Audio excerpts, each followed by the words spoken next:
我冇諗到咧，嚟到韶關嘅門口咧，竟然見到呢啲咁懷舊嘅東西喎。星際夢幻城咧，喺外面一望入去咧，好明顯佢就係我哋所謂嘅機鋪。同我哋嘅機鋪有咩特別唔同咧？我覺得第一個感覺就係大啦。即係你喺香港，就算以前舊式嘅咧，嗰啲機鋪都好難揾得咁大。不過咧，同樣就係咧，遊戲機似乎就相對已經唔係咁多。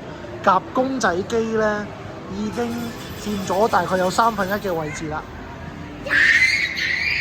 咁啊要換代幣㗎啦，喺前面見到佢。另外咧就會有跳舞機啦，有釣魚機啦，好似唔係釣魚喎，而家高達嚟嘅喎。係啦，有賽車啦。咁啊〜有個推車仔出嚟玩嘅遊戲機啦。其實都已經冇晒咧，當年我哋打嗰種遊戲嘅。而家咧全部都轉晒做呢一啲新式一啲㗎啦。但係咧嚟到機鋪都總係覺得咧係要打一啲嘅哇！仲見到當年嘅拳王啊！去到今日咧，仲有拳王喺度，但係其他嗰啲不知名嘅咧，我就真係唔係好識啊！我本身咧都唔係打開機嘅人，但係拳王97就應該唔會記錯啦。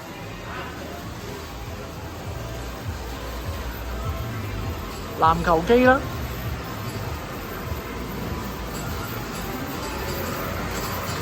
嗱呢度咧警告佢哋咧唔好出售啦。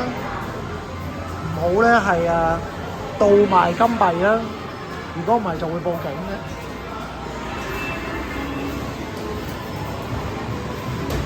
嘅。唔知佢兌換咧係要幾多錢嘅咧？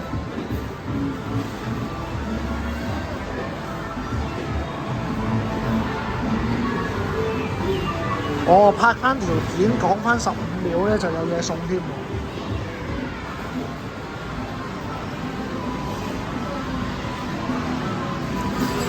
電單車、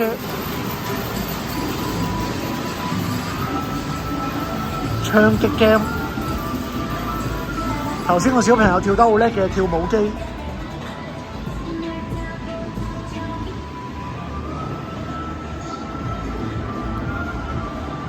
美團代幣都仲可以添喎。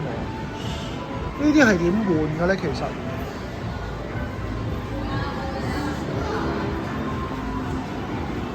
呢度有個價目表嘅喎，原來俾大家睇下個價目表啦，68蚊100個幣。呢度咧就應該係佢哋換嘅禮物區，玩完之後換翻件禮物翻去都幾過癮嘅。好，咁但係咧該影嘅都影得七七八八啦。